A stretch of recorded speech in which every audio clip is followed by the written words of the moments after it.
Work is progressing at a good pace here. The main things I have gotten done is the wiring for the bow pulpit and the navigation lights. That's all taken care of. And the next job that I decided to tackle was the bilge and the bilge pump. That has proven to be a little bit challenging for reasons that I'll explain in just a moment.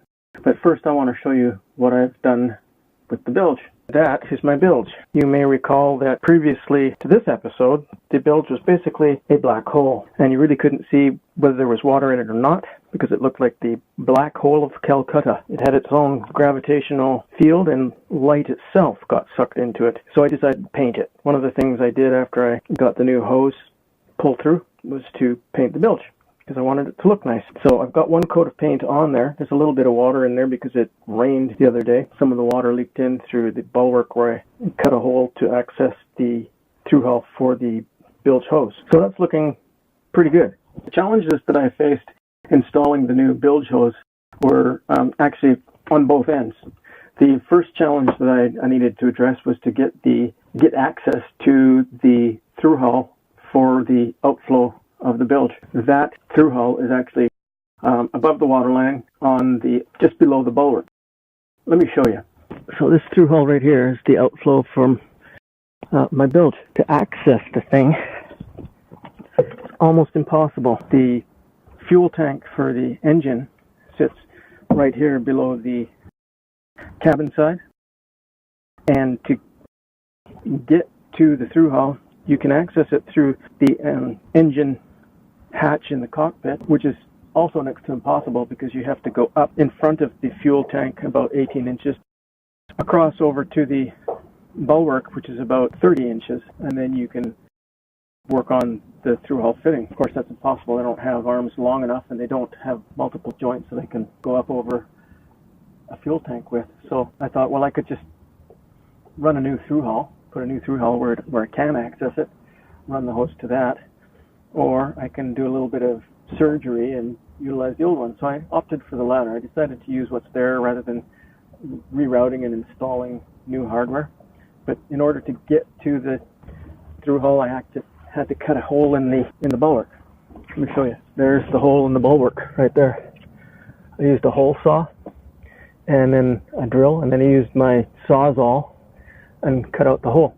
The actual fitting is finger length down. It's right there.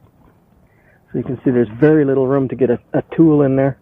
There's very little room to work with the hose, and there's very little room to get the hose clamp on there. But as you can see, I have succeeded in getting the hose on the through hull and getting the clamp on there and getting it tightened up. Now all I have left to do is to put the piece of fiberglass I cut out back in and to wire up the bilge pump itself. I've already got the base for it screwed down inside the bilge. It's that little blue thing that you can see when I showed you the bilge itself. Now, that was the first challenge. The second challenge I'll have to show you after I open the cockpit hatch. So I'll get to that, and then I'll show you exactly what I was up against to get that hose run through. It's quite a challenge. Getting that hatch out of the cockpit here is a bit of a chore. I have a cleat that I have to maneuver around, and I have the engine controls that I have to maneuver around. And the hatch itself weighs about 30 to 40 pounds, so it's very heavy and awkward to have to deal with.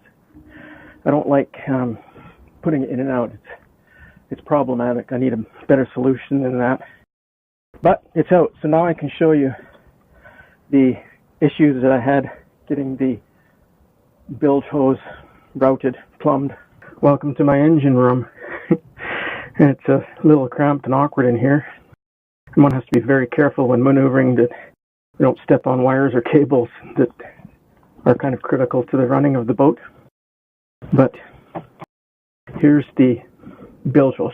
This is the bilge hose that runs up under the or outside of the cockpit here and runs over top of the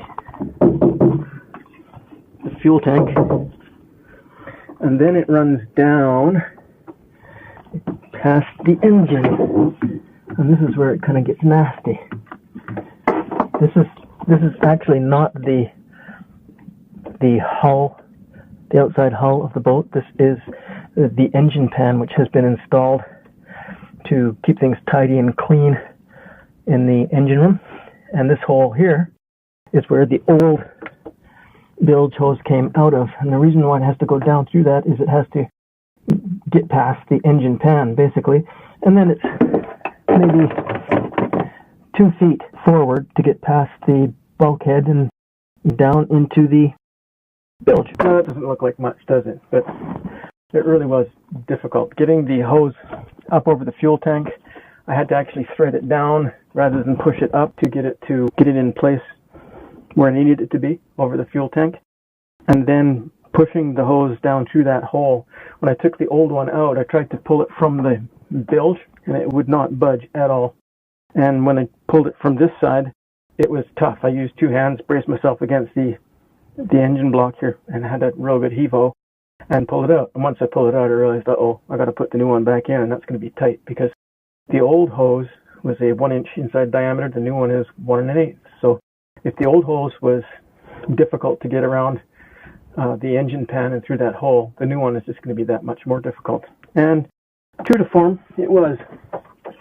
I started the hose down that hole, and I got about 6 inches of it fed through, and then it just bound up, and I knew that it was going to do that. And I couldn't budge it. I couldn't push it any further, and I had no way of reaching it to pull on it from the bilge side.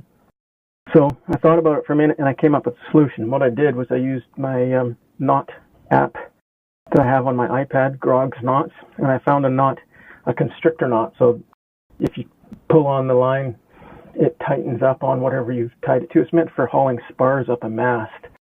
And so what I did was I took a piece of heavy gauge wire, not rope, just wire, and I tied that knot around the end of the hose, and then I fed the wire down through the hole in the engine pan and into the bilge. And then once I got the wire down into the bilge, I went inside the boat and I pulled on it. I managed to get about another 6 inches through, and then it just stopped. It would not go. It would not budge at all. So I was basically at an impasse. I didn't really know what to do. I wrapped the wire around the handle of a hammer and used the hammer as a handle, put both my feet on the bulkhead and pulled as hard as I could. And I'm surprised the wire didn't break, but it didn't break. But the hose itself just wouldn't budge at all. But as you can see, I've got the hose through there. So how did I do it? Well, I thought about it a minute, and I realized I need some lube. So I have some dishwashing soap in the boat here, and I used that. I grabbed the bottle of it, and I slathered the outside of that hose with soap. And once I did that, I kind of thought, uh-oh, if this doesn't work, that hose is going to be so slippery that I'll never be able to do anything with it because I won't be able to grab a hold of it because it just slide. But it was too late. So I went inside, grabbed the wire, gave it a little tug, and the hose just slid right through that hole, right into the bilge, just as sweet as you like.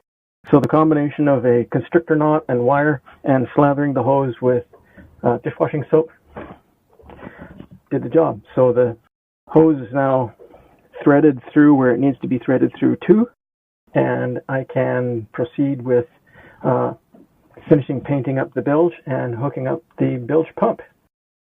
With that, it only leaves one more project to go, which is to fix the electrosand. The head is all plumbed in, but the electrosand isn't working, and I need to get a hold of tech support for that unit in order to do some troubleshooting on it. But that's a job for another day. Today, I'm going to paint the bilge, and I have a little backing plate of wood on the port pulpit light that I need to put on. It'll only take 5 minutes.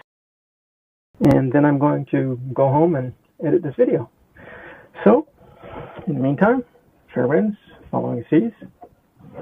God bless.